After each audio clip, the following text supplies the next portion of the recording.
Open book. Cool. Hello, we are live. Welcome to Making Comics Art. And today I have with me Spencer Desmond. Welcome, Spencer. What's going on? Thanks for having me. My pleasure. You got your video on? I hear something. Oh, it was like, am I feeding back or something?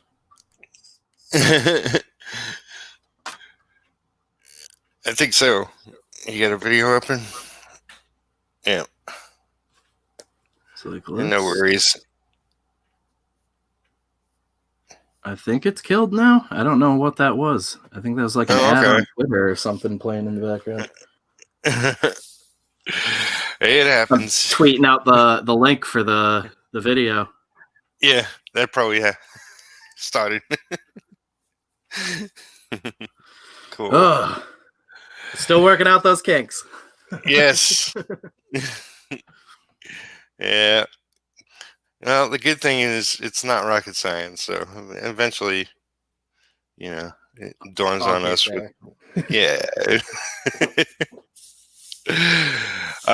So I've seen at this point hundreds of comic promotional videos, and I gotta say, I don't know who it is, who you used. I don't think it's you, but in your Indiegogo video. Oh yeah, guy, the VO. that guy, his voice is really spot on, perfect. Oh yeah, man. So I always forget it. I keep meaning to like write it down, and then I get off of streams with people and just get right back into like writing comics or drawing something. But I believe his name's Tim, and I found him on Fiverr. Oh, okay. Yeah, he was just a dude I found on Fiverr. I can do a voice like that if I practice enough and get back into it. I did vocals in a band for years. I can do stuff like that, but it takes a lot of warming up and getting into that area. Like I actually might be doing some VO for another promo video on a campaign next year. Cool. But that guy was like exactly what I was imagining in my head. Like, again, this is stuff I grew up on and love, just weird little, like that trailer voice. Yep.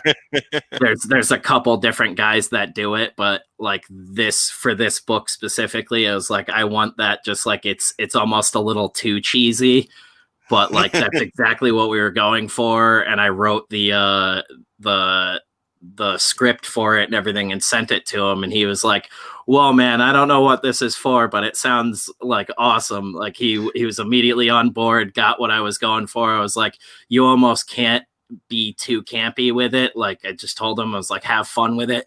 He recorded it, I think 10 minutes after we talked. I had the final files.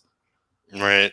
Like incredible. I probably spent I think like $40 on it. So if you look up like a movie voiceover on Fiverr, he's really easy to find. I could also I can like look through my emails after the stream and try to remember to send it to you if you ever want to use them.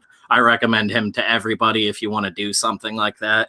We kind of want to make it a mainstay for the horror imprint that we're doing. All right, that's awesome.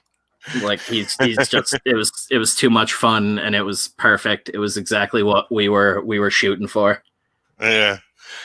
I mean, like it's funny. People tell me I have a announcer voice, and it's like if I get drunk or something, I guess I get more into it. But yeah, I feel like I sound like a cartoon character, so it's like every time I get on with guys like you, I'm like, damn, I wish I sounded like that. But like I have to consciously think about it and work towards it, and it's like some voices will take like weeks to get into and stuff. Like I used to be big, like you were saying, you have a couple drinks and you couldn't stop me from doing impressions.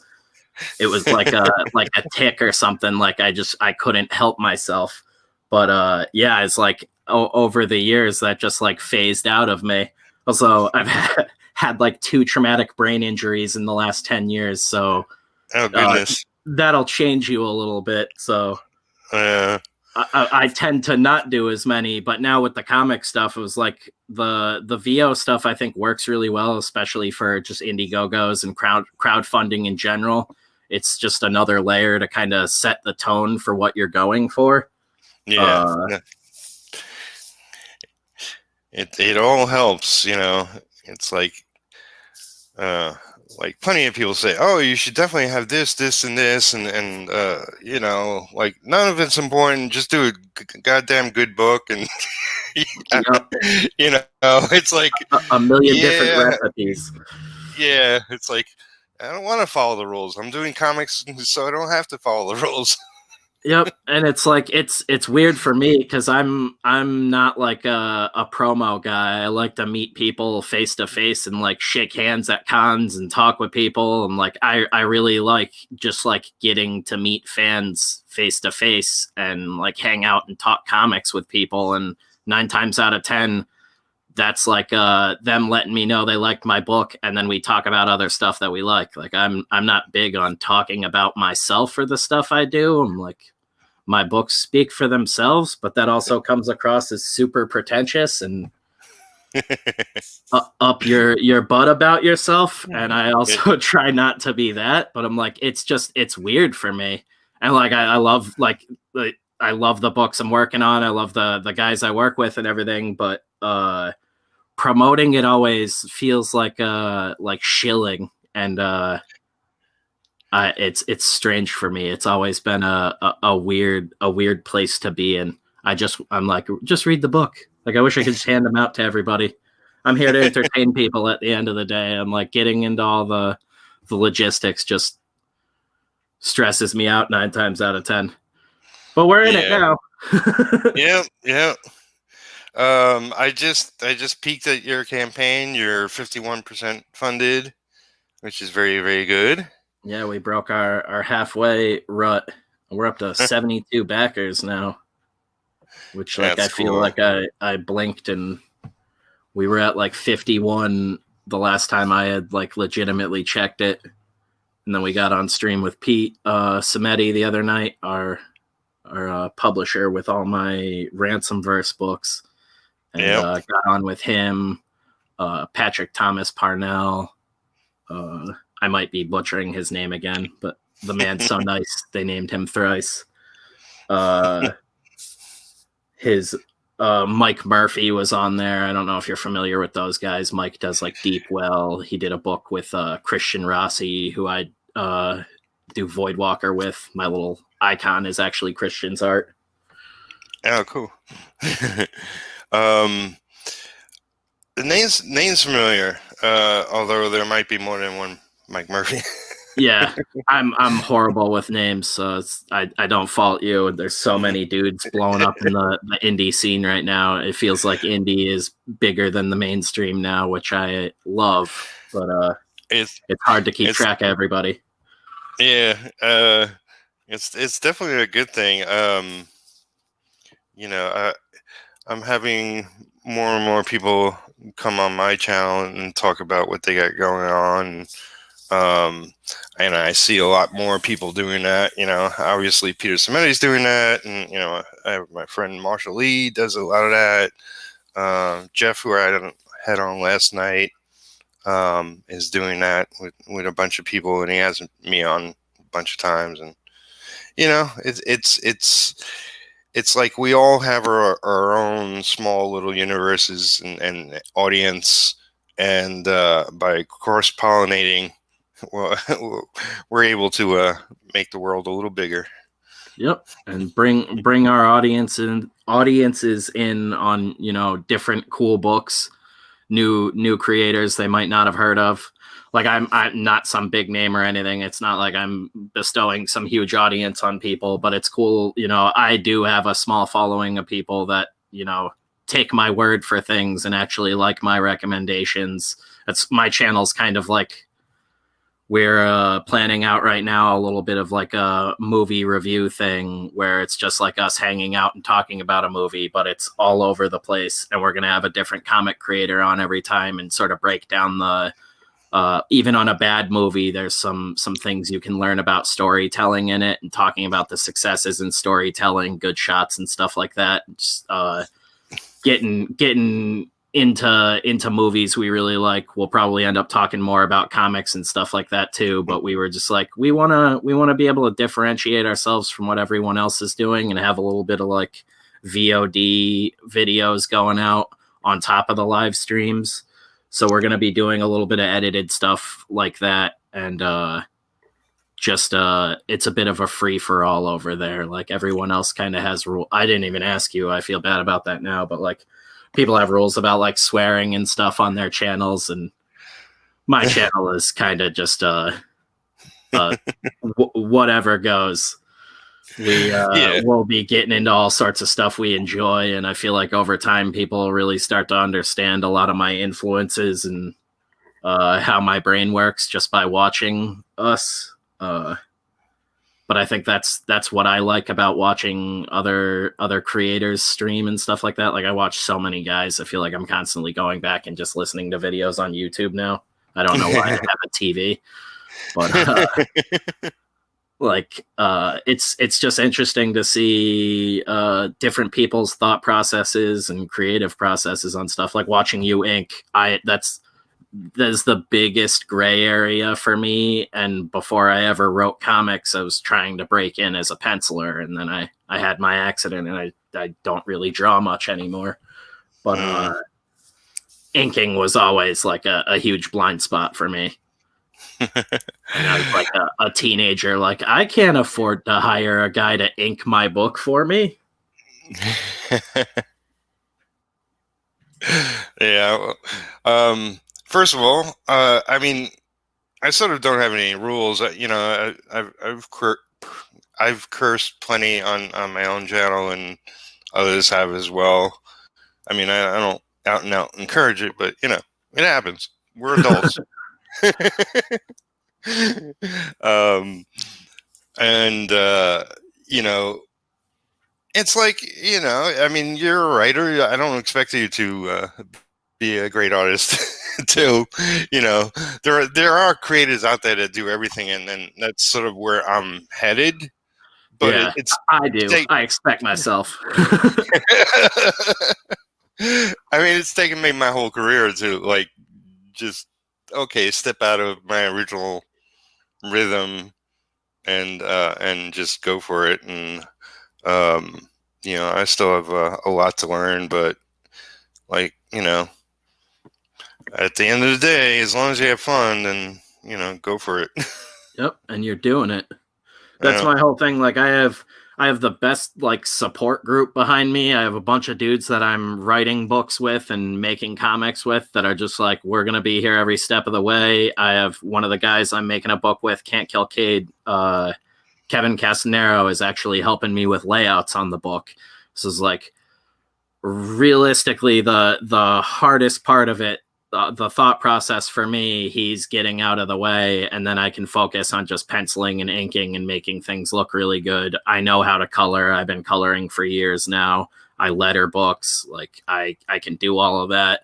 The biggest thing is getting back into penciling and inking and kind of finding a groove again, because I don't think I ever really had a style. Like out of high school and everything, I was talking about it the other night. I probably did about 60 pages in my lifetime, which is absolutely nothing.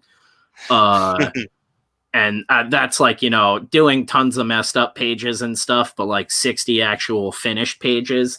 And a lot of that is either with like friends from high school, family members own them. Like I never thought I'd be able to like sell art. I'm like a very harsh realist with like everything I do. So it's always like this is a hobby until otherwise sort of thing. Right.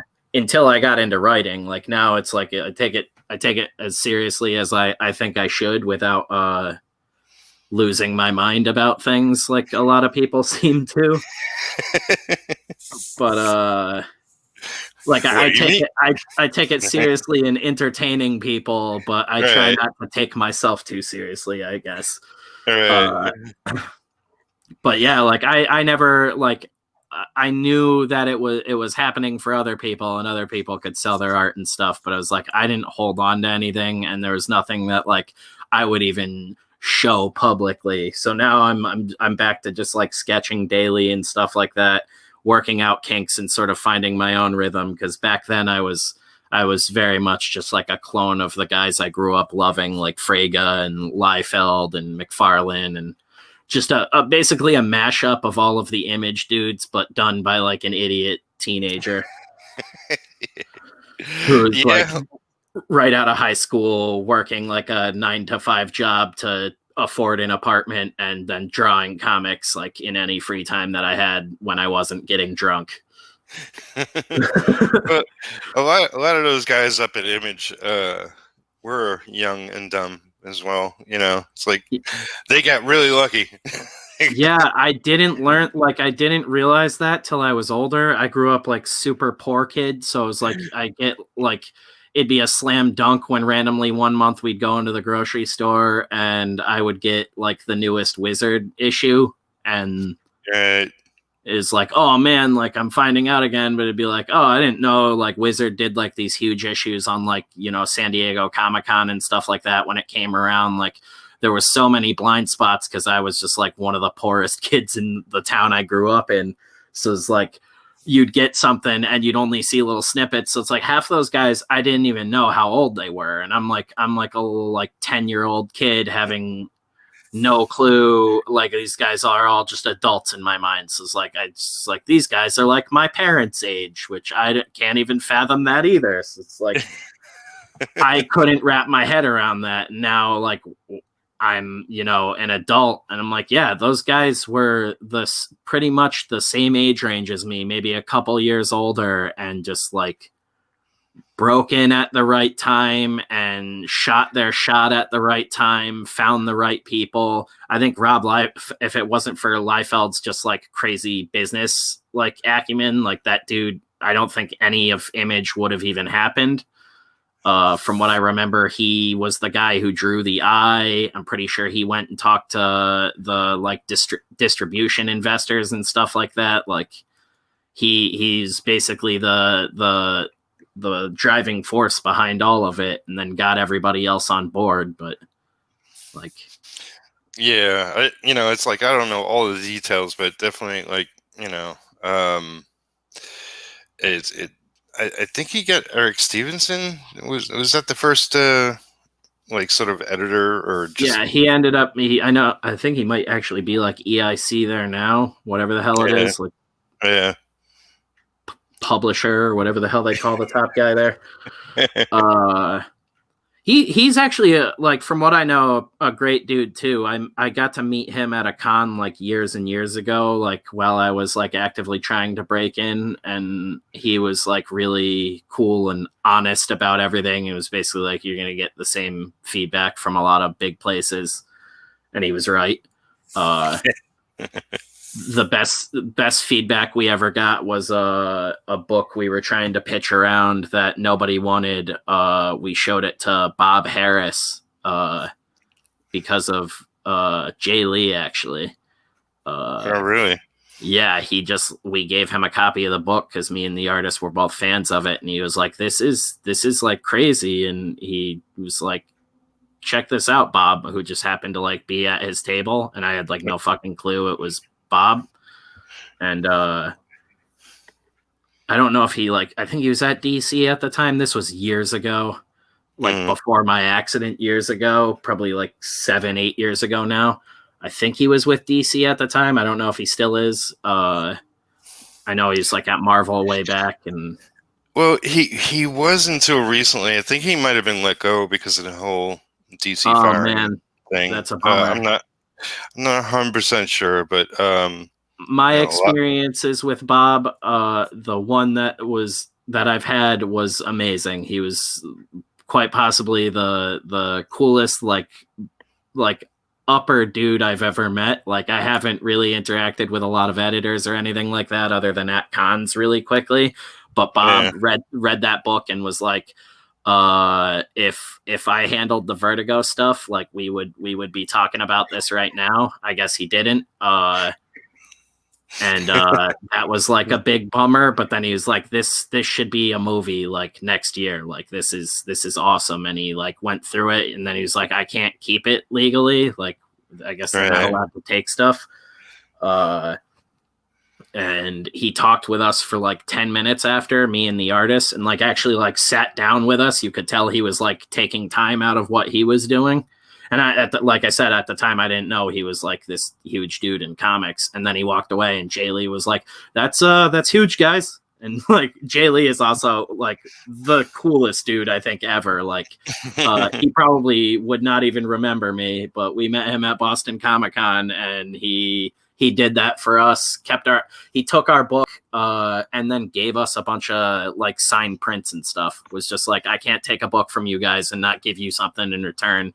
And like gave us a bunch of prints. Like coolest dude. I love meeting pros like that. Like, and when I meet people like that, once I broke into comics, is like, that's how I need to be. I always want to be putting out as many positive experiences for readers and stuff, so that these people come back, like not just to read my books, but to read comics in general. Like that's how you build up the industry again. Yeah, I met Jay Lee a bunch of times back when I was living in New York, and used to meet him all the time at the New York conventions. And he was just a kid back then, but I think at least a couple of times I remember he was working on the Namor title, and I always loved his work, and always great to see him. And he is just a sweet kid. He definitely grew up into almost a completely different artist. Like, yeah, I would take Kid Jay Lee back any day of the week. I love both styles, but damn, that style when I was a little kid was just like that was the pure badass. I think that was like the peak of what Image stuff did for me. I think it was his Youngblood. I think it was like Strike Files or something like that. What the heck was his creator on through Image? I believe it was. And I forget. It's been decades. Oh, geez. I didn't even know he had a creator on one through Image. Yeah, like Hell something, or I'm sure. The ones I always think of are his Youngblood issues with Chapel and stuff, because it was just like I got a couple of those. That I think was one of the first times where, as a kid, I like went and bought like a run of someone's book. I was like, I need like all of these issues, and I like talked to the guy at my shop and was like, this artist, I need this, like, because as a little kid, that was just like, and I love Todd McFarlane already. I like these guys where they ink and they play around a lot, and they're not afraid to get like really gritty and do weird stuff. Like, I think that's what always drew me into Image, was like, I liked Marvel stuff way back in the day, and I was big on Ghost Rider, but Marvel's like panel layouts were all really clean. And there's like an old video of Todd McFarlane talking about that, how you weren't allowed to break panels and do higher panel counts and all these weird things. Like, I enjoy that. Yeah. I mean, it's like, and I know with both Marvel and DC, they try to present a certain look to their work, and that's why they, don't want to go out of the bounds and whatnot. And, they create stuff, like Marvel had Epic Comics that were like their heavy metal version of comics. Yeah, they've brought that back like multiple times and different names every time. It was like Icon in the mid 2000s. Yeah, like where they try to explore like different styles, different approaches. I know, like probably 60s and early 70s, they were like really had a house style, like definitely Marvel with Jack Kirby. Like they tried to keep things close, looking close to each other, and whether that worked for them or not, that's like a visual continuity. Yeah. That's what I really like too, is like all the guys I work with, I try to like find different styles and things that I enjoy like outright. Like I all the guys I'm working with, basically I start as a fan of their work and then work my way to working with them at some point. Like I I don't want one homogenized style across all books. Like I wouldn't mind working on, multiple books with the same artist over and over again, but like doing the same thing for everything you do, I guess like that's cool if you're you and you're doing everything and building your own shared universe or whatever. I get that, but like as a giant company, like why not take chances and do different stuff? Marvel used to do that with the Max line, and that was the feedback I got from CB Cebulski when I met him. I think it was at Terrificon in like 2017. Uh, Yeah. he is like basically top guy at Marvel for getting your books in the door. Like, Right. come talk to this guy, and he can get you in contact with all the editors. I pitched him some stuff. He really liked it and was like, essentially, oh, we don't have the Marvel Max line anymore, and your stuff is like too graphic for the main line.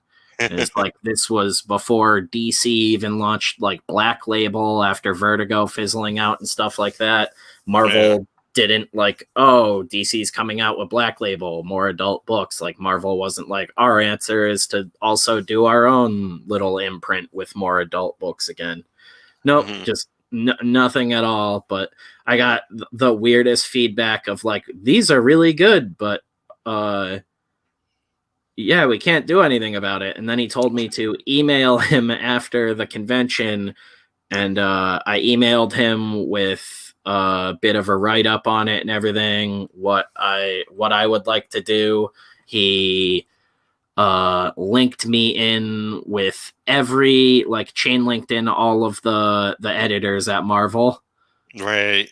Basically every editor in the building, and was like, if anybody wants this guy, like reach out. And no one responded. Yeah. I'm assuming too because of my Twitter, because that's like the only social media I really use. And if Right. anybody looked at that, I don't give a damn about anything. I'll interact with people. If you treat me like a human being, I'm going to do the same to you. Like, Right. I don't get caught up into the political war that's going on in comics and everything. And I Yeah. just try to have fun and do my thing. And that evidently doesn't work well. You're always going to be pissing somebody off, I guess. Yeah. Yeah. In the old days, you just didn't know about it. Yeah. Like Right. before online, and everybody's spouting their opinions like boldly on their accounts and whatnot. And I had a blissful like, 10 years of that as a child. As a poor child. Yeah. Like, this place is talking about making the internet free. We're doomed. Dude, it's gonna change everything. Yeah, there's gonna be free Wi-Fi everywhere, and then nobody will be in real life anymore. I've been making a joke for years that we're just living in like a really shitty Tom Clancy novel. Right. And that just ramps up like every day I get on, and like I try not to read the news anymore. My whole life is my day job and my girlfriend and comics. Like I try to just focus on what's immediately in front of me now, because can't handle it. That's utopia, man. Yeah. That's all you need. Social media was a mistake. Yeah, it's like we've been doing this too many years to admit that it's a mistake, but Yeah. We'll try to get it working. Like, guys, we definitely got it wrong. Yeah, it's like I don't think it's helping people's psyches for the most part, but it is what it is. But yeah, I was in like I've been in that position. Like it's an editor's job to hire people, but if they don't want you, usually they're not always saying the reason why. Like they'll give you, I don't want to say excuse, but they'll give you something to go on, but it's just that, whatever they're looking for, if they're looking, because they already have lists of people, my thought is like, if they didn't hire me, that's because they have a list of 8 people they already want to hire. Oh yeah. There's It's not always going to be because someone in front of you. Yeah. So whatever reason they come up with, it's like, oh, okay. It's like that was why I don't think I got bitter about the industry. I just sort of was like, why am I like chasing this? I just sort of like smartened up to it and was like, I can still do this on my. That's what they don't tell you, is they tell you to go do comics on your own. And early on, I didn't know how the hell to do that. So I was like, wait, what? Like, Marvel doesn't like foster talent or anything like that. They won't take like storytellers and build you up or teach you anything. And then I found out like DC did that for a while with Scott Snyder, where they did like workshops and stuff, and they would build talent up. That's smart, That's how you that's how you have future talent for your industry if you're not going out and looking for it in the first place. But like you were saying, they don't ever. I guess it's kind of feels like an excuse when you're hearing it, when you're on the receiving end of it. But it's like I never understood the weird like elusiveness and like mystery of it. Like they're trying to keep this like ancient trade like a secret, and like it needs to still be handed down. And then the industry is always constantly like, comics are for everyone. But then I would keep meeting these industry people, and it very much felt like I was like locked out on the other side of a door. Like you couldn't even get like proper feedback from people ever. And you get older and you understand, they're answering this like 5,000 times over at every convention ever. So they have to limit that, and you kind of start to get the big picture of things. But yeah, you can't get bitter about it, but you also can't wait around on it forever. Yeah. And like Marvel was the one place where they kind of dangled the carrot on me, and I was like, fuck this. Like I expect like I don't know what the reason is, like what half they do, but back, I worked at DC, I worked at Marvel, and it's like I only did one thing at DC, and then I went to Marvel and was there 3 or 4 years, whatever it was. And after a while, the work dried up, and both companies told me, pitch an idea, and I pitched alone, I pitched with friends, and nothing came of nothing. And it's like, you're just wasting my time. What the hell? Madness. Yeah, we had I basically pitched the Punisher concept to CB Cebulski early on, and I barely remember it now because it's since been reworked into my creator-owned stuff. But it was essentially like a big terrorist plot story, and it was kind of like Punisher getting back to sort of like the what is it, Punisher Warzone stuff with Dixon and JR. Like that's the big stuff I love back in the day. Yeah. And I just wanted to do something where he wasn't necessarily like getting down with the superheroes constantly. He was fighting crime again in these really like ridiculous, over the top crime stories that still felt grounded with the characters that existed in it. Yeah. Sort of over the top action with real characters, as opposed to like everything feeling like a cartoon for the most part, from what I've seen now. I don't even know what they're doing with him at this point, but I pitched this idea. There's a lot going on with it, and I had like a full like structured outline for it. He wouldn't read it because he couldn't look at stuff like that legally, is what I'm always told. They can like hear pitches, or they can read finished books, but they can't and like take like a pitch package on scene. You have to speak with them through email. Yeah, that would lead to lawsuits. I believe they try to avoid that. So, and through email, you basically have it in writing that like you reached out to them with the idea first. I think that's why they email you, because that holds up pretty much anywhere.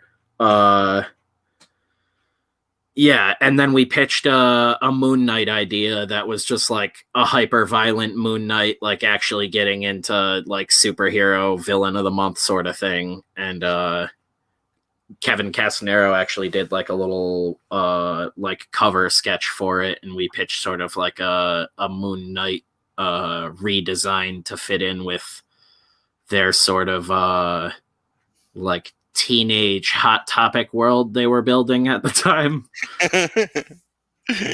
Okay. Like, yeah, this guy will fit in perfect. The kids will love him. It's like the first conscious business decision. I got behind me. We put together a pitch for Valiant for Bloodshot, and then never ended up being able to get it to the editor because I think he ended up getting fired or leaving Valiant. I don't remember exactly what happened, but yeah, Ryan actually was like working for them at the time, and he was like, I might be able to float something along to an editor, and he was like, is there anything there you would want to do? And I loved Bloodshot growing up, and I was like, I have a brilliant idea for a Bloodshot story. And Ryan basically let me know that they sort of didn't really have like any villains around for Bloodshot anymore. And the story, like they did a really good serious story with I think Jeff Lemire on the writing. I forget the artist, but the art and the writing is great. Story gets a little weird in some parts, but that's not a bad thing. Great run. It was like I think like 30 something issues altogether.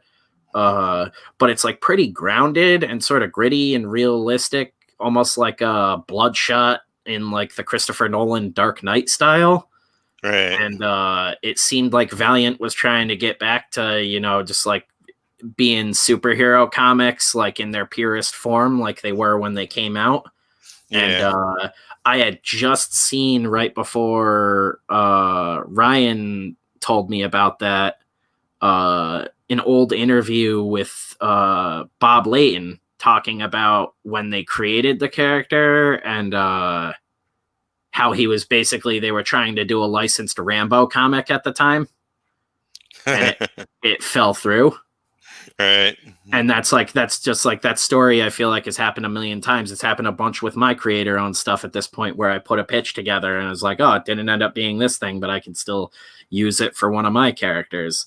And that's basically Bloodshot was supposed to be Rambo, and they ended up making it a superhero in the long run and coming up with all the nanite stuff like that. But I put together an entire pitch package for that I was actually considering about releasing. Now that the story's written into something else, the pitch package couldn't be, if somebody stole that now, I could sue them because they'd just be ripping off my idea from another book that's already in production. But yeah, we created a whole new villain and everything. I showed it to a couple people. I let Ryan Wynn read through the whole thing, and he was like, holy shit. And then that dude just left Valiant for whatever reason, and I was like, all right, well, that was a huge waste of time. Yeah, well, I mean, it's all experience is good, and sure. Even if you try and fail, at least you grasp a little bit about the business and the ins and outs and procedures and yada yada yada. It's like, I think like back when they were telling me to pitch stuff, they only have X amount of books and X amount of people they can hire, and if all the books have teams, then they really can't hire anybody. But I think at the end of the day, they always want to look open, to hiring, to starting new things, and when the time comes and they release 90 books a month, they then they'll call you. That's the thing too. I think they don't want more people like me who like eventually like it clicks and you're just like, oh yeah, I don't need to wait around on these guys. Like I need to just go do my own thing and keep doing my own thing. Like Yeah. I can't fathom, because I hear from so many people that like oh yeah, I broke in and I went, it was like the pay sucked, the experience was horrible. Like I hear all these horror stories and I'm just like, oh, so like it's just really no point in it anymore, especially with crowdfunding and stuff like that. Is like if you can build your own audience, you don't you don't need nearly the size of audience you do to be successful in the mainstream to like, keep your editors and companies hiring you. Yeah. If you build an audience, couple hundred to 1,000 people, you are doing really well for yourself on crowdfunding. Yeah, like, and you can't do that in comics. The best thing to do right now, and I've heard this said by many creators, is just to create your own thing, because you'd be better off. You make better money than you would working for the majors. And then like you'll have something 10 years down the line which would still be selling. Yep. And you'll still be making money off of. So yeah, just make your own comics, make your own creations, and write them, draw them, team up with other people, own them, and when they make video games out of them, then you'll get the first copy or something. Yeah, right. That's the stuff I'm gunning for. Everybody wants a movie deal. I'm just like, video game or an animated series, or get out of my DMs. It's like that's what I care about. I was like, I feel like an idiot for that, but I would feel like I would take a really solid animated series over a movie any day of the week. And maybe that's just the giant child in me, but I'm like, it seems more interesting, and I feel like the audience would still translate more there than into a movie. I was so stoked back when Jimmy and Joe created that character Ash. It was the first firefighter superhero. I actually was the one that came up with the name Ash, but and they got it picked up to be made into a movie by DreamWorks, and it was set to be the first CGI animated superhero movie. It would have been so badass, it would have been so awesome. And it's still like, I mean, there's stuff out there, but I guess the Incredibles is the closest. Yeah, to like, is it DreamWorks movie that did what is it, Fire Breather? I think it's Phil Hester's book. There's only like a couple really for animated movies, like yeah. And then obviously like the DC stuff. DC, I feel like cornered the market on that for the most part with the I guess 2D animated stuff, trying to still hold up the like Bruce Timm universe. Yeah. Which I don't understand because the animation is not as good, but whatever. Yeah, it's weird. It's like a lazy Bruce Timm knockoff, and they just churn those movies out now. And it's always a weird, watered down version of the comic it's based on. That's what I mean, though. We talked about this a lot on Pete Sammetti's stream last night about making comics that basically financially can't translate into a film. Like, I like to make stuff where even if, there's not a lot to it with like a huge cast or anything like that, like the visuals and everything would be realistically wildly expensive. Like you wouldn't be able to logistically shoot it as a film. And that's why I always thought like if I were to go for anything, I think an animated movie or a video game would translate better with any of my writing, just because that's how I write. I write stuff that essentially Hollywood can't afford. Like, right. It's funny because a lot of the creators, and it's like I don't blame anybody for wanting any of that. It's not my go-to. It's not why I'm creating my comic. But if it happens, or if the opportunity arises and I make it happen, then that's a good thing, because you can pour more money into your creation.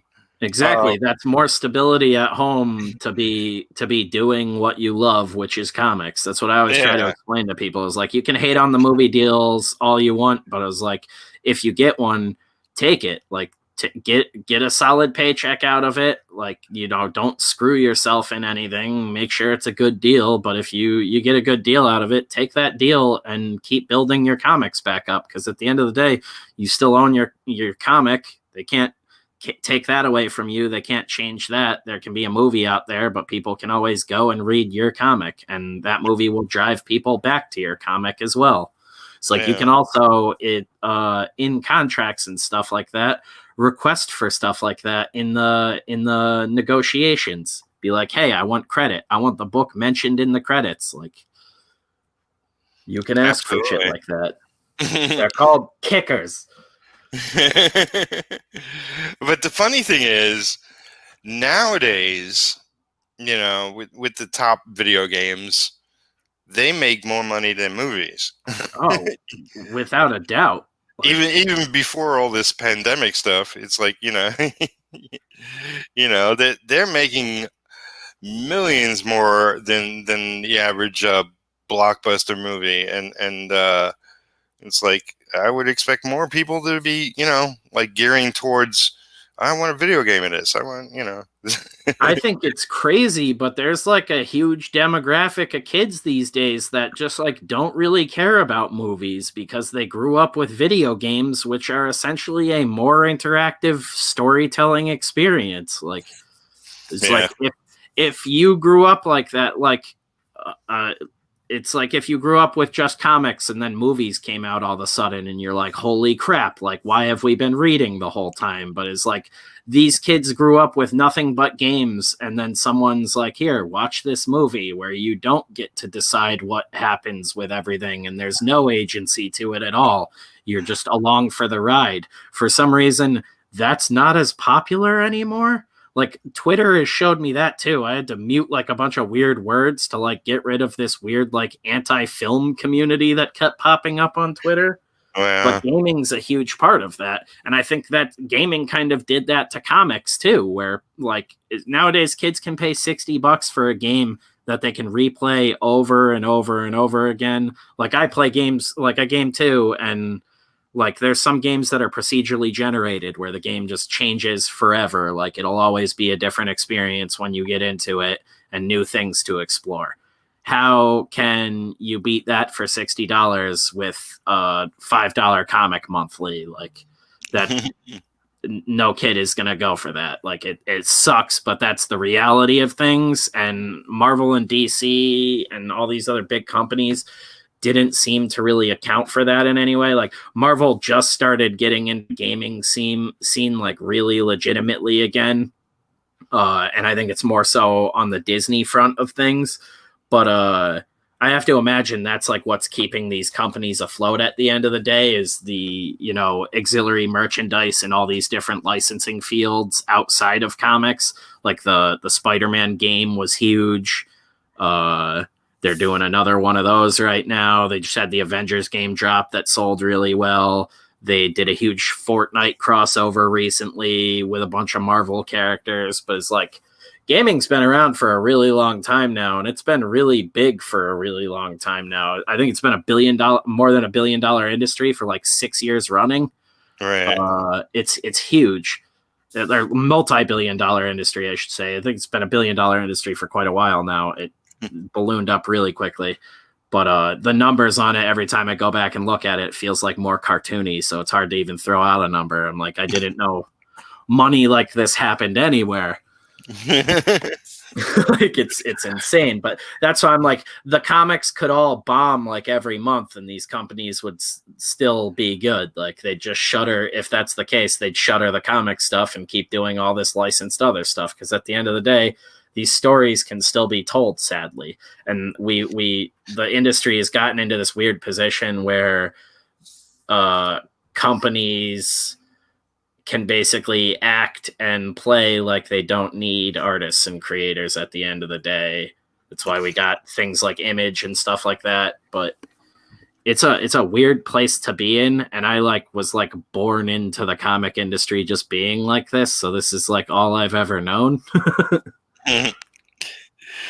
Yeah, I broke in the collapse, I guess. right. The door unlocked and the building was on fire. There was a sad looking state of affairs not too long ago, and it's like with everything, there's sort of an ebb and flow, highs and lows. I personally don't think comics are going away. It's just another form of entertainment. And I think comic fans, there's enough of them in this world that, we can all individually do our own books and still succeed, Exactly. We don't need companies. Anybody who isn't succeeding, it's probably Ryan Wynn. Oh, there he is. Just kidding. Hey, Ryan. What's up, dude?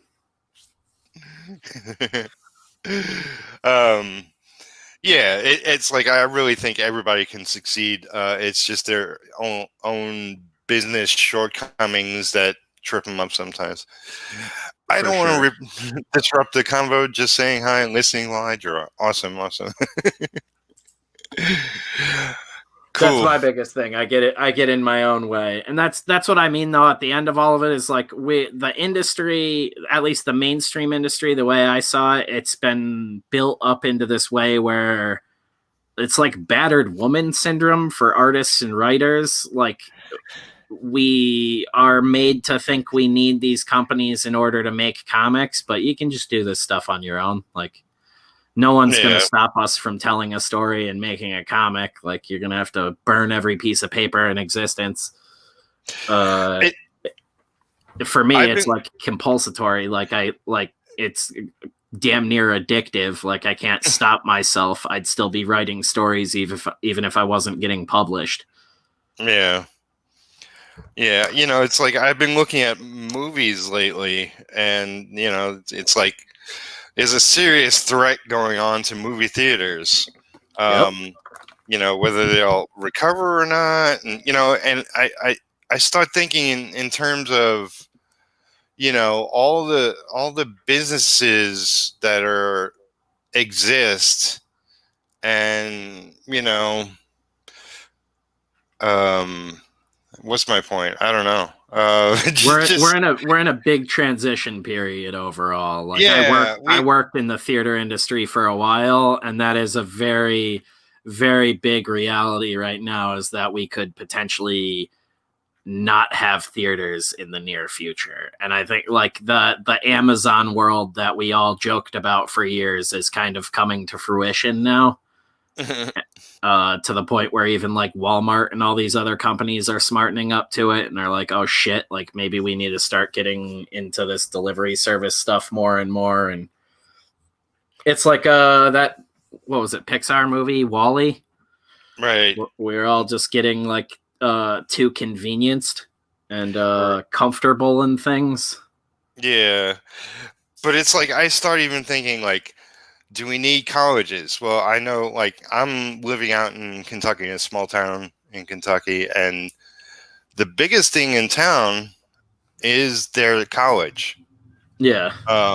And personally, I only went for 2 years, but it's like, I don't really see a reason for college. It's sort of a, I personally loved school when I went as a kid. It doesn't mean I was the best, but I like going there. I like I liked the structure of it. I liked, having the different teachers teach me stuff and all that. But after I finished with high school, I was kind of like, Mom, Dad, I'm done. I at least need a break. And they're like, no, you're going to college. And it was like, okay, since you control my life still at this point, I guess Brutal. I'm going to college. I now feel really lucky because we couldn't afford to go to college. I'm like, man, the other end of that sounds just as miserable. Yeah, when you're a kid, it's like that's whatever your world is. It's yeah, it's better. My mom essentially got laid off and had to move essentially 2 days before I graduated high school. I was homeless. I was living on a buddy's couch. Walked for graduation while being homeless. My mom had gotten laid off and had to move into like a really tiny apartment a couple towns away.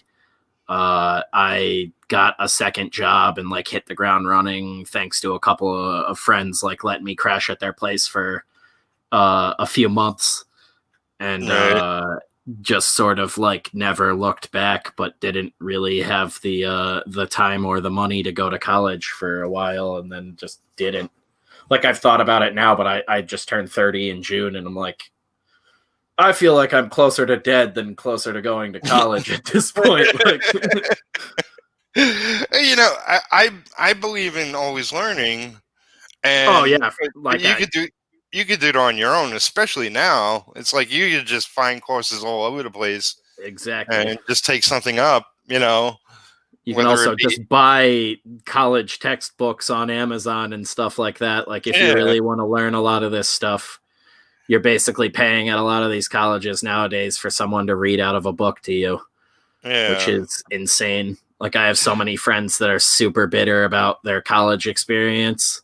And it's probably changed even more since then, because that would have been like about 10 years ago at this point. I liked it, but I overdosed myself on art courses in the second year. Yeah, and wound up just failing everything in the last quarter.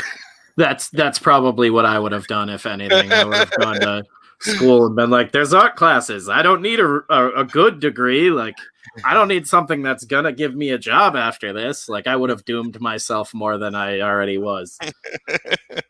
My only out at the time was like, my mom was not doing well health wise. And my dad said, "Okay, whatever, get a job." Perfect. It's like, I went to high school and I went to college also for art, and I was thinking more and more about it. Like, do I really want to get a day job, with my passion? Do I really want to? It wasn't so make money with art. It was like, do I want to follow my passion into a Monday through Friday, 8 hours a day kind of thing? And I was like, no, I just want to get a crappy job I don't give a shit about. Yeah. Do I want to kill my passion overnight? It wasn't so much I was precious about it, but it's like, I just wanted to have art as whatever it was, as something I loved going to, and then have that job as something I can eventually leave and move on to a better job. Yeah. Even if it becomes a job, it's still your escape from real life. I get that. Like, I work in coins with my girlfriend's family, basically like numismatics, antiques, and all sorts of weird stuff. And I feel like that keeps me really, really grounded now. It's like, I'll never get an ego in this comic stuff because I will always just be a regular person outside of comics, and I have comics to escape to. Like, it's like therapy. That's why I said, like, even if I wasn't getting published, I'd still be writing stuff. Like, it's very therapeutic would be the best way to describe it for me, to just like sit down and work on comics, even if it's just, sketching layouts that I might pass on to an artist I'm working with. Like, here's an idea I had in my head, and this is how I see it. Because I don't think I'm a terrible artist, but I know I'm not the best artist, and I definitely have a lot to work on, especially like I haven't drawn regularly since my accident, which was almost 5 years ago now. Like, but I'm getting back into it, and I'm still like remembering a lot of stuff, and can still draw a picture where you can tell what it is. Right. So I'm not too far gone, but I love it. Like, it's every aspect of it, sitting down and scripting a page, writing. I have story ideas popping into my head constantly. I feel like I have trouble sleeping because of that. All right. Comics with Chris is here. What's going on? Welcome. He says, Ryan says, yeah, I've made plenty of comics in my time, but paid the bills with other jobs. Making comics is addicting. Yes, it is. That's what they don't tell you, the editors. Yeah, that's why you need to get a real job, so you can pay for your addiction. Yeah. They say, hit this page, kid, and then you're hooked.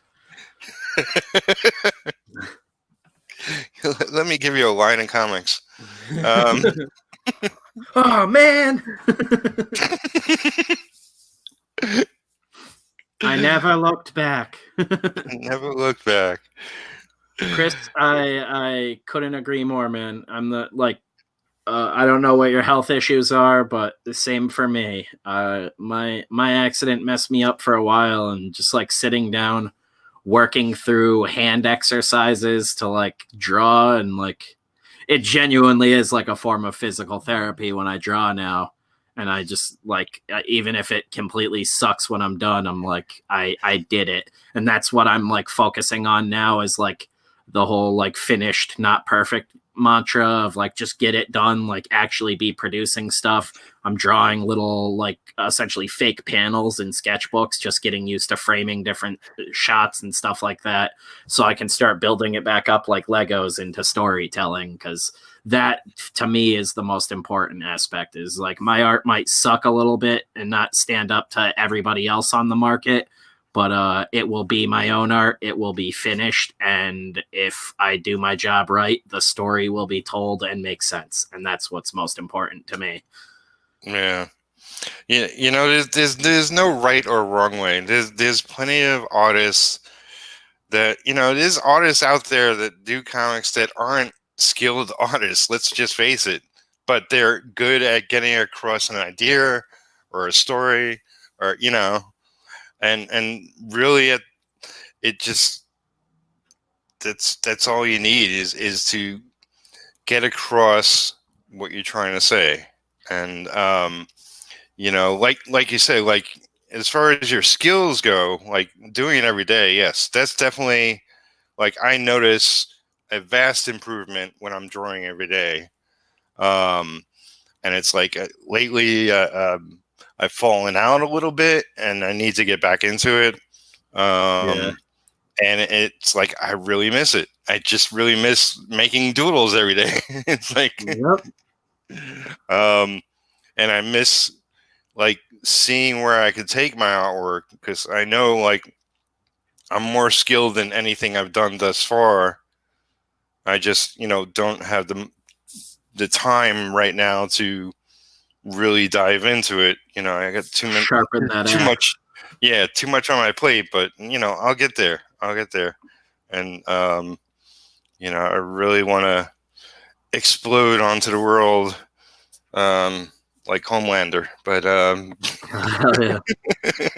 That's one of the best parts too, is just surprising yourself. Like I sort of penciled up a rough for a cover recently and was like, okay, this looks cool. But then a clearer idea popped into my head, and I was like, I want to do this thing instead. But like to pencil something out completely again, it was essentially like a mock cover to pencil something again, and then I actually did some quick inks over it that came out a complete shitty mess, but it was like it was done, and I did it. And I spent like a 14-hour day working on it. It was just like I actually sat down for all of this time and just worked on a piece of art and had fun with it the whole time through, even though it became a shitty mess by the end. I overworked a bunch of stuff and made a bunch of mistakes. I was like, I actually sat down and I did it. And then I was like, there's parts of this that actually came out great. And I was like, I think I know like more of how I'm going to go inking this book that I'm working on. But like, I'm actually, because of all of this work, slowly building up to do a comic that I am going to just pencil ink and do everything. Like Kevin's doing the layouts for me, but like everything else I am doing on the book. And it's just basically because I wanted to do it for me as like my own therapy and be like, yeah, I can get this done. I'm not completely useless after all this bullshit I went through. If you ever need a set of eyes, I can give you my opinion. I would love that. I love for everybody to rip me apart. Ryan's too nice to me. Ryan's too nice to you? It's like those guys are talking it up in the chat. I'm constantly begging Ryan in DMs to ink like he did on the old Image books that I have, like when he did really, really gritty stuff. Right. But he's like honed his style's awesome too, but I'm like, I want him to like noodle and get real gritty and ink the dumb crap that I draw, basically. I'm like, you don't do weird, violent demon stuff anymore. What's wrong? He's cleaned up his act. Yeah. You got so wholesome. So let's catch up with the chat a little bit before we dive. Actually, get ready. Because we haven't shared your Indiegogo yet. We can take a look at that. Oh yeah, we just got sidetracked having a good conversation. Yeah. So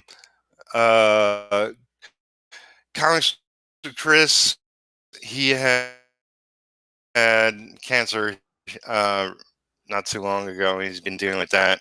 So damn. It's good to see him back for sure. Yeah. And Ryan says, glad you found an outlet, Chris. Hats off to you, brother, for still creating in your condition. Nothing inspires me more than seeing others with the drive to create for the sake of creation. Right. I'm nowhere near that, man. Good for you, though. That's fucking... Keep kicking ass, man. I just got my ass beat in a roll accident, and my back is, like, permanently messed up, and my hands are destroyed from it. Like... For a good year and a half after my accident, my hands just like shook violently. It was impossible to even pull a straight line, like physically impossible for me too. And my hands still hurt. I have like horrible insomnia from it. But I'm like, for the most part, it's like chronic back pain and hand pain. That's nothing compared to like, and cancer is throughout my family. Like that shit sucks. There's not words to express how much cancer sucks. You are like an absolute trooper to still be fucking making comics, man. That's kick ass. That's what I mean, though. Like, that is how much of a like addiction it is to the people that genuinely love it. Like, that's amazing. Definitely. I mean, my father had cancer and he faded fast. But I know plenty of people. Like I know there's a guy Joe Martino who's had cancer scares more than once, and even wrote a comic called Titan based on his sort of experience with it. You can overcome it, you can fight it. What do they say? Fuck cancer. Yep.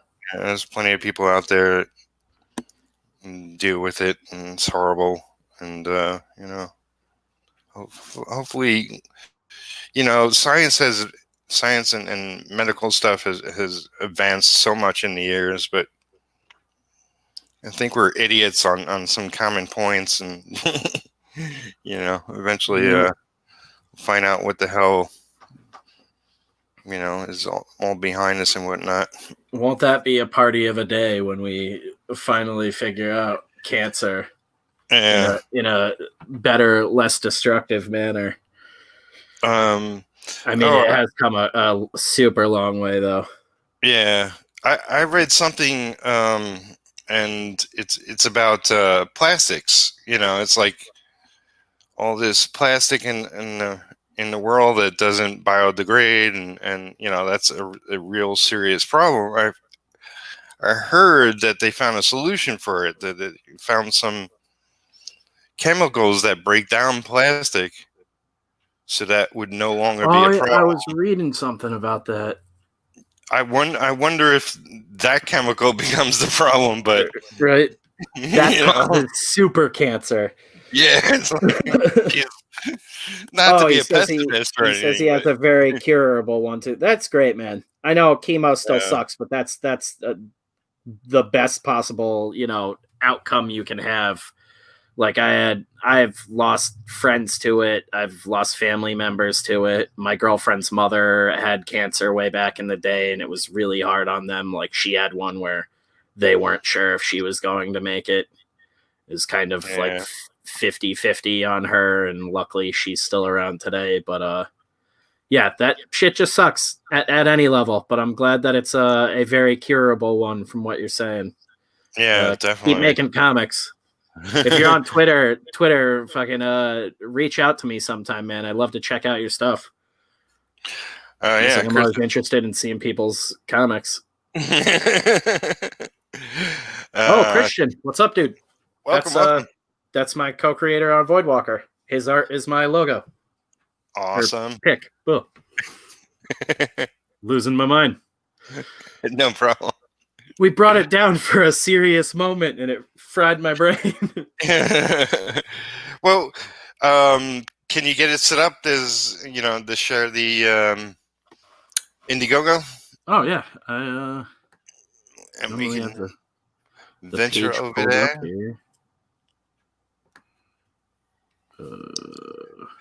Let's see if we can get 5,000 more people to pledge to it right now. Blow it up, guys. Blow it up.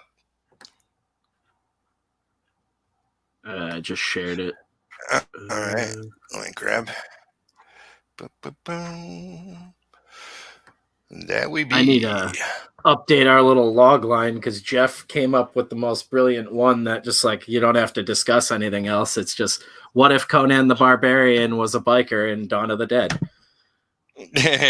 Nice. Basically the whole book. And Jeff sent that to me a couple days ago, and I was just like, God damn it! Like I'm the writer, and I didn't think of this. So yeah, you're 72 backers, 51%, 24 days. That's plenty of time. Get this funded. Definitely like going on people's show and talking about your product is a good way to spread the word. So you have around. You have the floor. Go for it. Yeah, it's a 48-page black and white graphic novel, I guess I should say, because one shot's been confusing a bunch of people. A horror one shot about this guy we call Heavy Hank, who is set up at the beginning of the story by his motorcycle gang and takes the fall for a robbery and is stuck in jail when the zombie apocalypse hits. And he decides he's going to bust out and hunt down the ranking members of his gang, only to find out they've made their way to a city nearby and essentially taken over.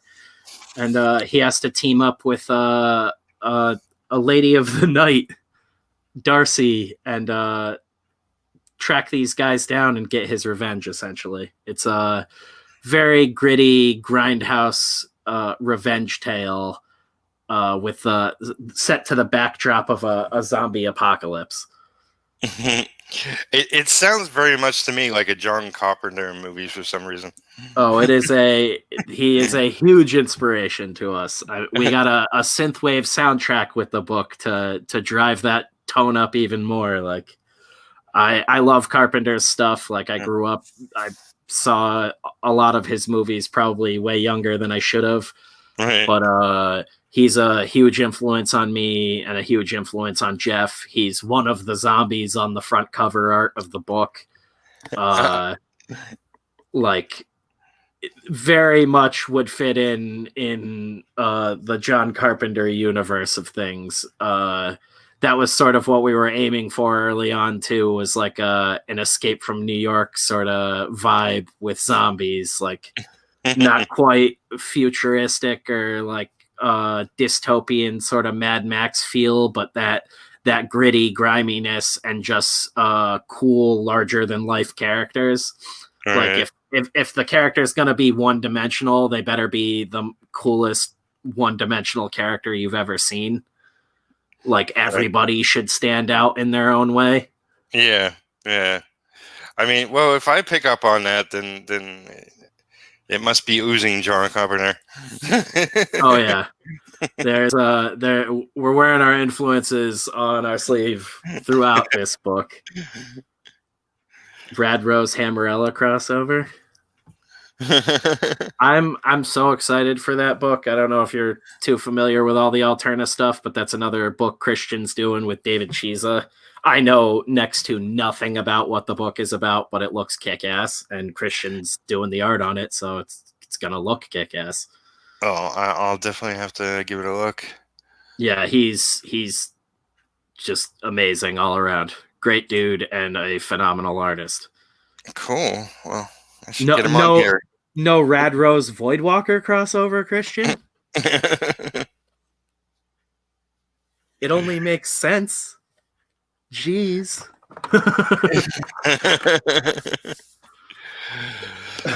So yeah, scroll down if you want to give people an idea of what they can pledge to, what the book interior pages look like, and all that jazz. Yeah, we got this guy who's been wildly popular because I think just because I made it the featured perk, but it's the book, the soundtrack, and then a 5x7 original sketch from me. I've been penciling, inking, and doing a little bit of watercolor on some of them. That's actually one of the ones I did on stream early on for the campaign launch that's in the picture. Nice. Yeah. But I open it up. If people wanted to back that one, I'll do whatever, basically like commission style. It's a 5x7, but you can pick the character. It doesn't need to be something from City of Rot. Doesn't need to be a zombie. I'll do you Captain America or whatever you want. We just added these guys, which are on Pete Smeddy's recommendation, our publisher with all the Ransomverse stuff. This is actually the Ransomverse bundle, essentially. It's the first 4 issues of Voidwalker and the first issue of Can't Kill Cade, which by the time the campaign's done, this will be all of the most current stuff I've released. This is basically all of my published work in one, and every Ransomverse book that's come out to date. Cade will have 3 other issues coming out eventually, but these 5 will be, on the market by then, and you get a 5 comics signed by me for $10. The newsprint edition of City of Rot, which we also just added, that's $10 as well, and all of those will be signed by me. We added these guys, which are super limited, but this is in a black and white ash can we printed for a signing back in last November now. Jeez, it's almost been a year. Yeah, this is for the next Ransomverse book that isn't out yet, but we did this for a signing because Vince Rush, the artist, came out for it. It's got a special wraparound cover that Vince did, and it's the first 24 pages in black and white, all lettered and everything, and that is super rare. We only printed 100 of them, and I have 10 left. So once those are gone, that thing is just like out in the ether. I won't even have a copy anymore. This is the base one for $25. This is the one I've been recommending to everyone, but we are also going to be amending a bundle that has the premium book, the newsprint edition, and the Alterna bundle soon, because that's been the most requested thing. But this is the book, and then every backer gets the MP3 file for the Synthwave soundtrack from Institute 91. That's like cool. I don't think you want me to go through all of them because there's a ton of them, but those are kind of like the go-tos. And then of course this is basically the same one as my sketch one. It's the book, the soundtrack, but you get a original sketch from Jeff instead, which Jeff is kick-ass, so check those out. Yeah. We also got the pages look really good. It's like, is it not? Oh, here. You know what? I think I have to refresh this page. Uh-oh. Is it still up on there? Okay. Yeah, I was like, it's not showing. Maybe, did you have a limit to it? Because it could have gone. We added they some go new. to the bottom. We added some new art, but it didn't refresh it for some reason. I don't know why it isn't. Well, keep scrolling, because sometimes if it sells out, then yeah, I don't know. Yeah, I don't know. I thought I put it at the top of the page, and it was definitely there before I got on the stream. There's the Darcy Secret one. Won't hover on it for too long before you get kicked from YouTube. But yeah, I guess that didn't upload. So we have another piece. I guess it'll go up right after the stream from Mateus Villalaba. He's a artist from Argentina. Great kid, awesome artist. Hopefully he'll be breaking out more and more soon. He needs to be doing comics. And he did a piece for us a while back, and Nick Welch colored it, and it looks awesome. And I uploaded it right before I got on so we could announce it on here, but it evidently didn't go through. Yeah, well, you could check into that. Yeah, so right after this stream, that'll be up, guys. Which we're now talking about potentially using that for the newsprint edition of the book, but I think we're going to leave that to a vote on the backers and let them decide. Chris asks, is it all black and white, or is there color? Will there be color? The book is in black and white as of right now, but we were considering doing color as a stretch goal now. My time has been stretched pretty thin as of recently, but I'm hoping that's going to open up a bit more by the time the campaign's done and everything. And I might be able to color the whole book, but it would mean pushing back fulfillment like at least a month. So it wasn't planned that way initially, but we could potentially color it in the long run. That's kind of something we need to talk to the backers about after we cross our funding goal. Right. Yeah, Mateus is great, man.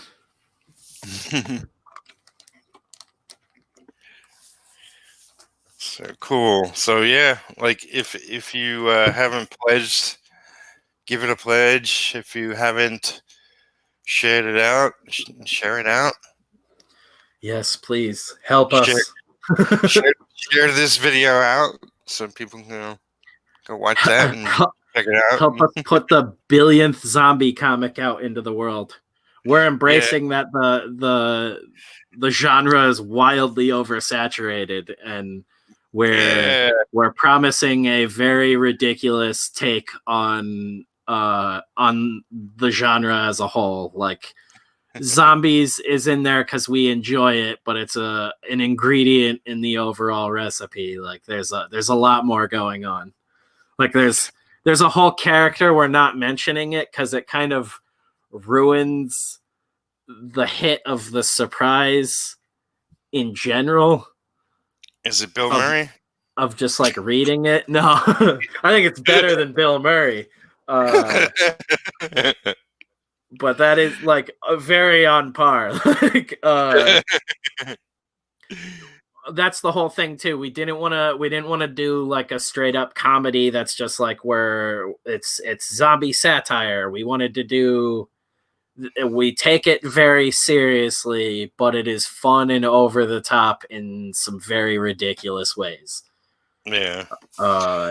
We put a little like rated X disclaimer on the cover with like actual information in it, because it's bad. Like the actual rating at the end of the trailer, where the guy's talking about excessive language, drug use, nudity, all this stuff, like that's all actually in the book. Like there's a lot of ridiculous things going on in it, but it's a lot of fun. And this was me not having to think about how all these different superheroes balance together or anything like that, how all these different characters would react in this established world that we've been building for like years over at Alterna.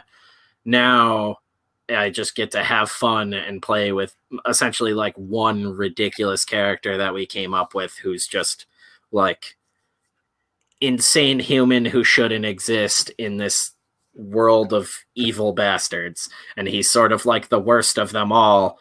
By the end of the book, you're like, why would you cross this guy? Like this makes that's the biggest suspension of disbelief, is like Hank is such a bastard, you would never want to be the gang to screw this guy over, because you'd expect this man to hunt you down for screwing him over for $5, let alone imprisoning him. Like he is just evil to the core, and we have a lot of fun with that. Like there's kind of not really any good guys in this one. That's cool. Chris says, I love zombie books and I have some Walking Dead stuff. He says, no spoilers, I'm getting the Alterna bundle. Awesome, man. And Ryan says, Murray, what did I say? Bill something? I don't know. I meant Bill Murray. If you like the old school Image guys, that's like my mainline influence for the Ransomverse stuff at Alterna. Like that is, I'm trying to bring superheroes back to what I loved about superheroes, and not necessarily just like muscle bound, pouch covered dudes beating each other up, but just like when comics were like visually exciting in every possible way, just like going for it in any way they could think of, and not adhering to rules. Like we're trying to break the mold for the sake of having fun and being entertaining, both like narratively and visually. I sort of, my approach with my superhero is, you know, I feel too many comics now are like their heroes are like, you know, not heroes anymore, and their villains aren't villains anymore. And it's like I want to bring it back to sort of what I grew up on, like, you know, yeah, we're the golden age, clear cut. Yeah. But you know, it's like whatever I say, I'm sure I will, you know, dive into story that say otherwise. But at least that's my initial plan. That's, I think, the problem nowadays, is that they like, people took that idea of like, oh, it's good to kind of have that like gray area with a villain every once in a while, or that gray area with a hero, and just sort of made that the baseline for everyone. Yeah. Like I've seen, like I don't keep up with a lot of big two books anymore, but I see so much stuff trending on like Twitter and stuff constantly that's just like one page from a new Marvel book or whatever, and completely out of context. I'm like, this is so like, even with context, sometimes I'm like, it makes no sense for this character to do these things, like just like insulting people and backhanding people for being wrong. I remember a big one in the Captain Marvel movie with the motorcycle guy that like makes a pass at her outside of like a Blockbuster or something. She like steals his motorcycle. And that's like, oh, like cool Terminator moment. But Terminator's an anti-hero. She's supposed to be like a good guy. Like she just robbed a guy for hitting on her. And I'm like, that's those weird little things add up to people over time. And then there's way more extreme stuff. Like I remember I think they thought they were being like really smart, but it feels like the most obvious thing to do with Captain America when they revealed he was like a Hydra double agent the whole time. Yeah. And it was just like the panel of him like Hail Hydra. I'm like, that's literally just like punching every Captain America fan in the gut ever. And you think it's like on paper that sounds like a cool idea, but that seems like the first idea any writer would go to if they got their hands on Captain America. Was everybody would be like, what's the easy one? Oh, have they done Captain America's like secretly an evil Nazi the whole time? Yeah. This brings it back to what we were talking about earlier with social media. It's like, I think they do stuff like that half the time just to get a headline. Oh yeah, it's for the trending. That's how stuff sells. Because you pique the interest of the everyday crowd now that isn't really reading comics and wouldn't have given a crap about it, but all of a sudden it's like kind of topical. It's like a lazy version of what the South Park guys do. Like it really is. And it's like it's crazy to say it's a lazy version of that because those guys do that crap in like 7 days, like animating the episodes and everything. Like they're doing it at a breakneck pace, and it's actually topical and tends to be somewhat relevant. It does always almost go off the rails completely, but like that's what it feels like. Is it's just bait to like piss off one side and then get the other side arguing with the side that's pissed off for being pissed off. And I don't care about either usually. Like, I'm just like, how about we make more comics? Like if this one sucks, move on to the next one. Like, it's that easy. If you find a crappy comic, you put that one down and pick up the next one. Because there's millions out there. Yeah. Do you go to a bookstore and you know, pick up every book? No, you pick up one because that's probably what your wallet tells you to do. And you look for the one you're most interested in. You don't. Or you grab them all and look for the nearest exit. You get the shopping cart and fill it up. Run when no one's looking. That's right. But yeah, I mean, like that goes on to like you're saying with zombie books.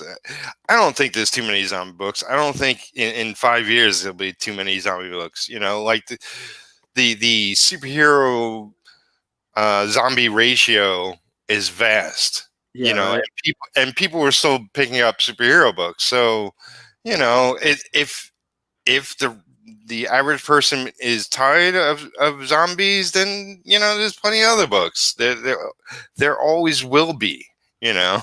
I really broke out with all those niche genres. Yeah, right. Superheroes and zombie books. Yeah. Oh man. Oh. Yeah. I don't know where to go from here.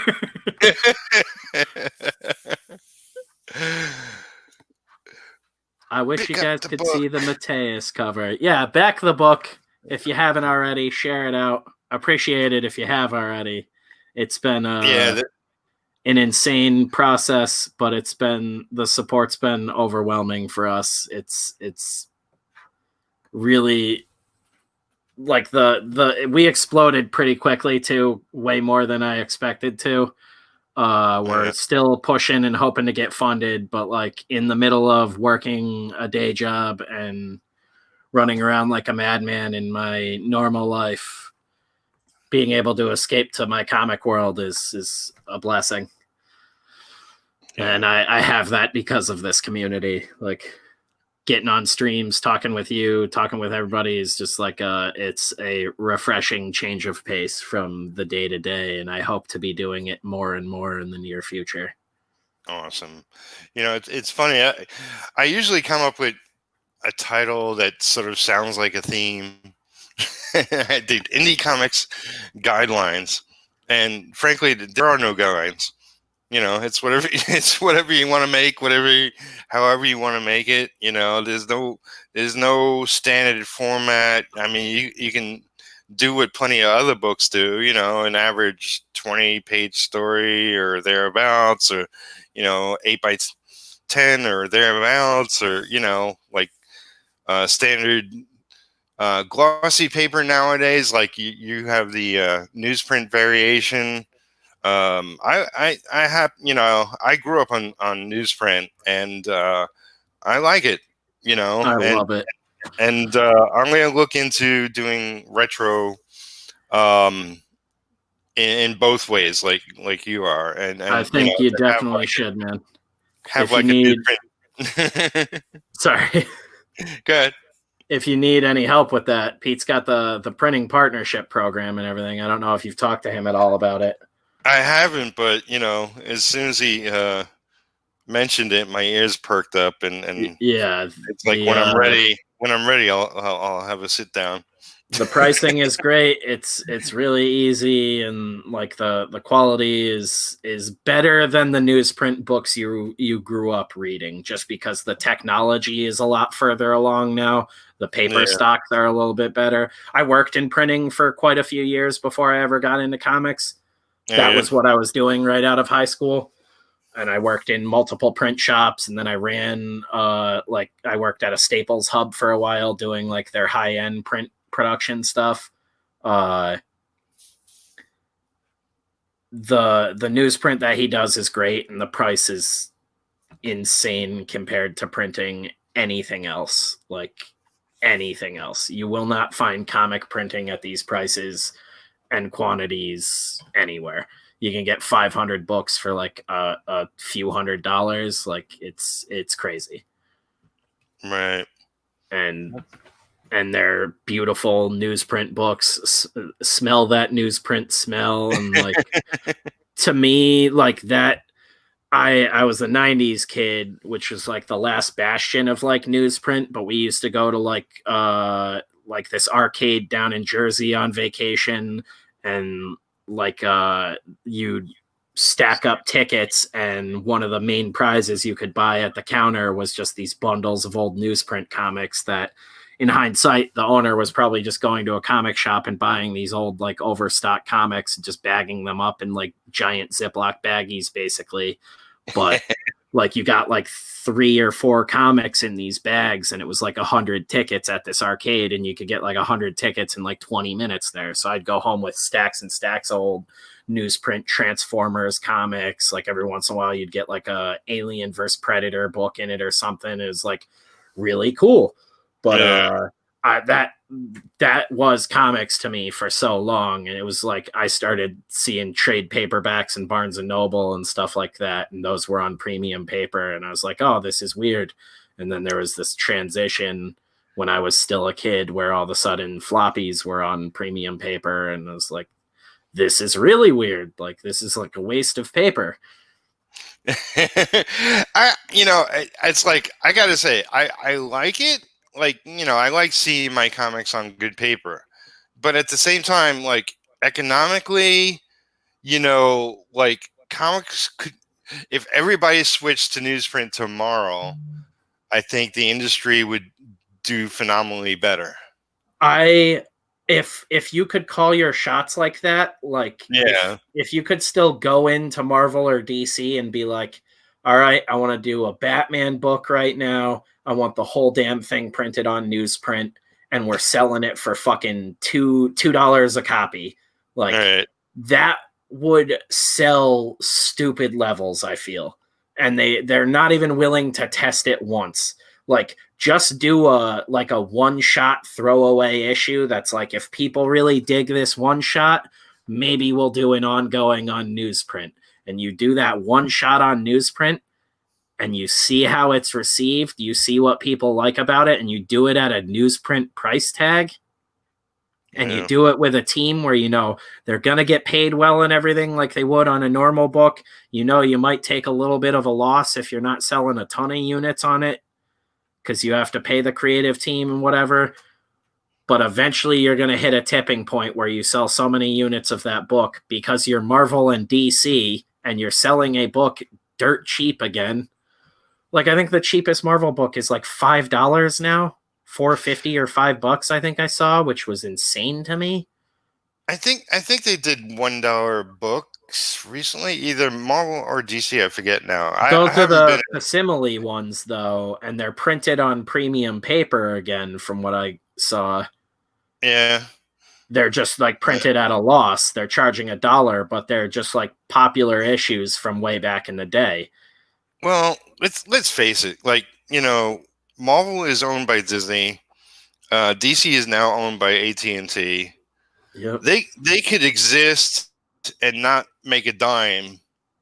You know, just do quality books. Don't do as many. I think DC's trying to trim their line or whatever. Just focus on teams and building up good titles, and don't do 90 books a month. Just do 15 titles The and make thing to them me, excellent. I can't remember who said it, but I think someone like it was something like essentially it seems as though both companies are operating like a loss leader or something now, Yeah. where essentially the comics aren't making any money so that they can like write that off at the end of the year. Like Yep. this is a sinkhole for the bigger companies at play, like you were saying, Disney and AT&T. So I think it doesn't even matter about taking risks with them anymore. They just need to churn out enough stuff to lose some money, which is insane. Well, like you look at the big picture. They got the movies, they got the video games, they got the toys and licensing and all that. That's where they make the money. Yeah. Let's face it, comics, you know, don't really make the money nowadays, and it's their own damn faults. We can go That into that, but yeah, that's what I uh, mean though. At the end of the day, all of the comics at DC is a drop in the bucket compared to like one Arkham City game. yeah, Like same thing with the Marvel games. That Spider-Man game sold so much and they have a bunch of new games coming out because of it. Is like all of Marvel's comics over the next 10 years, the money they spend on Marvel comics, like specifically just the comic publishing, will be a drop in the bucket compared to what they will make off of the games. That's what I mean. Like comics will go away at the big two purely because the bigger companies get sick of just operational day to day there. That's the only yeah. reason I think comics will go away there, because I genuinely believe at this point that they're operating at a loss and it's some sort of thing they can write off at the end of the year on their overall fuckery of financials. I wish I could remember the video I was watching where someone much smarter than me broke it down, and I was like, yeah, that makes complete sense. Like it would explain a lot of what's going on in comics too now too. Is it's like of course corporate doesn't give a shit that things are being driven into the ground because they need this money to be lost. Like that's essentially what it is. If you can burn a hole in one pocket, it's weird. It's weird as hell, but I don't get into financial stuff and business and stuff like that. I just want to make comics. It's like I think that's why I've Yeah. steered clear of stuff like that for so many years. A silent motivator for me is like, I'm building my own sort of mini superhero universe. Is to show companies like Marvel and DC, like I suck at business. I'll admit that I suck at business. But eventually I'll get it enough so I can produce the books I want to produce. But at the end of the day, I want to show that you could do a line of superhero books and be successful, and you don't have to go insane. You don't have to do all these stupid ploys to get more customers buying your book, or you could do it straight and just do quality books and do good. Tell a competent story. Yep. Like that's the Yep. thing is I think people tend to overthink it too much nowadays, and that's probably ties back to the social media stuff again. Is just when you're intaking too many opinions and too much feedback, I think you start to like misfire on how you would normally approach things. So like too Right. much feedback can be a problem sometimes because you start to second guess yourself, and eventually that becomes a mode where you don't even realize you're second guessing like your own nature and I guess things. Like it's weird, but that's why I was like, too much outside influence on things I think can be a really bad thing, and I think that's why I like naturally pushed away from the big two. The more and more I had like brushes with them and experiences with them, was just like, yeah, like I thought I wanted this, I clearly do not. Like it's not for me. And I don't think I'm bad at business. Like I'm pretty good at talking to people. I've just hit a point in my life where I was in such a bad accident and almost died and struggled for such a long time that I just don't, I guess, give a fuck anymore is like the best way to put it. Like I know what I'm doing and I'm confident in my ability, and that I know and I'm confident that I'm going to do it no matter what. Like nothing is Yeah. going to hold me back from doing it, and I don't need anyone to do it. Basically only have to count on myself. Oh, my alarm's going off. Yeah, like that. I lost my train of thought because my alarm, but that is just Jesus. Whew. You're confident. You could do it on Yeah, your own. I don't need a company or anything like signing off on it anymore and being like, yeah, you're a comic writer. You need, like, it almost felt like I went in thinking I wanted to write for Marvel and DC and all this stuff, and it Right. seemed more like I just wanted the validation of someone being like, yeah, now you're a real comic writer, because I'd be getting a check from one of those places. And I think once Right. you realize that you don't need that validation and you're gonna do it no matter what, like once that clicks, it's just like the best thing in the world. It's like, Yeah. Yeah. It's like I work for them, and I totally, utterly enjoyed it, and life was never more comfortable as far as me doing comics for a living when I yeah, worked for them. But you know, I was monthly for a little while on Aquaman, and I was going, is this it? You know, is this all I get out of it? Um, because it's like I'm an anchor on the book, and yeah, I talk to the editor and suggest things story wise. I don't know if Peter David ever heard any of my suggestions, but it's like at the end of the day, I don't control any of the production that goes into it, or it's like it the book winds up looking like it does. I pick it up on the shelf, and it's okay. It's a freaking month's worth of work for me, but people read it in 5 minutes and move on yeah, to another book, and it's like, in comics. a hundred years, they aren't going to remember, my Aquaman run, which is why I want to create my own heroes, and books and characters and stories, just Yeah, like you and just like Ryan and just like Chris and a lot of us out there. There is like sort of one final question I have, and I think we've been going quite a long time today. oh yeah, And, wow, and that's why my alarm's going off. yeah, probably it's like, get the hell out of there already.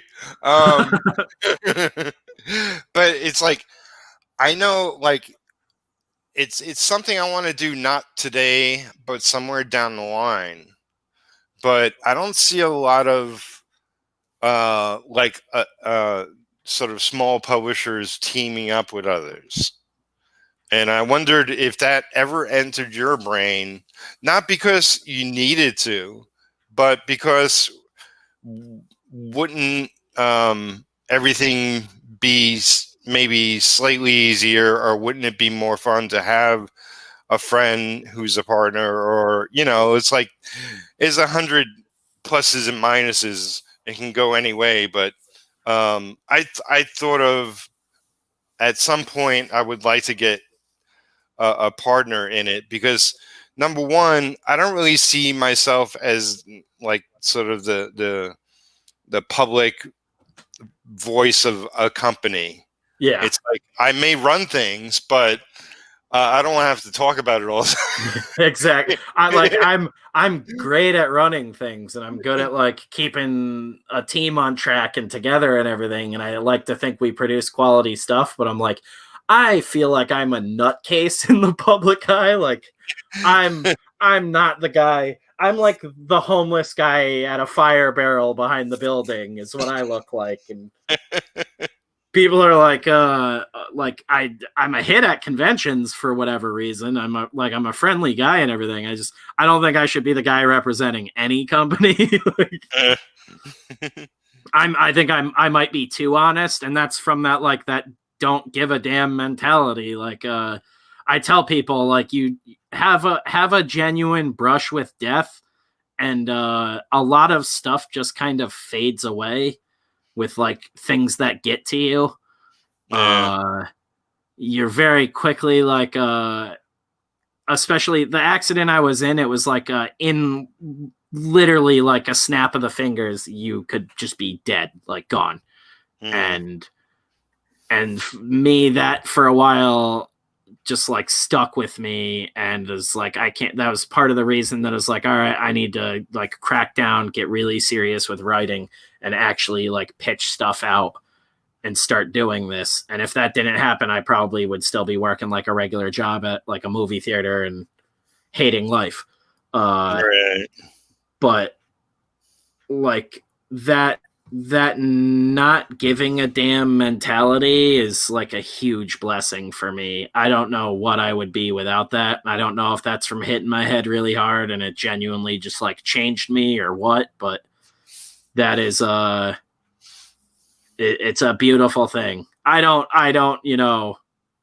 want anyone to ever have to go through any sort of near-death experience, but it definitely it enlightens a lot, whether you want it to or not, I will say. Yeah. I think the partnering thing too is like I've always wanted to do like crossovers and stuff with people. I know Right. logistically partnering with people now is a fucking huge mess. Even Image had problems with it when they were doing the Image stuff back in the day, and it seemed like they still had problems while they were all separating. No one even really knows like the extent of like who the hell runs Image or owns it anymore, from what I've gathered. Oh, really? Other than Image. You'll hear like 10 different stories week to week about like what the perspective is on what's going on with Image now. I'm pretty sure Liefeld's not even a part of it anymore. Like, I think he left in the mid 2000s or something. I'm not even 100% on it because it's so convoluted, but like, even if it's not necessarily like tangibly like on paper, financially and legally partnering with people, like to partner up and do crossovers and stuff like that and collaborate on more books, that's one of the greatest aspects of comics, and I think needs to be happening more and more. And I think that's the real shame of all the like culture war, political war stuff going on, is like if everybody wasn't bickering about stupid shit that they don't agree on, we could all be making like really cool comics together and learning from each other. But everybody's just fighting about like stuff I don't care about particularly, so it's like you're like a little kid watching your parents argue. I want to hide. Yeah, I'm like, I don't know what to do. That was what was so frustrating to me, being like, like even 22 years old, trying to break in and going to conventions, and every time you got a peek behind the curtain, everybody was like spitting on each other and beating the hell out of each other.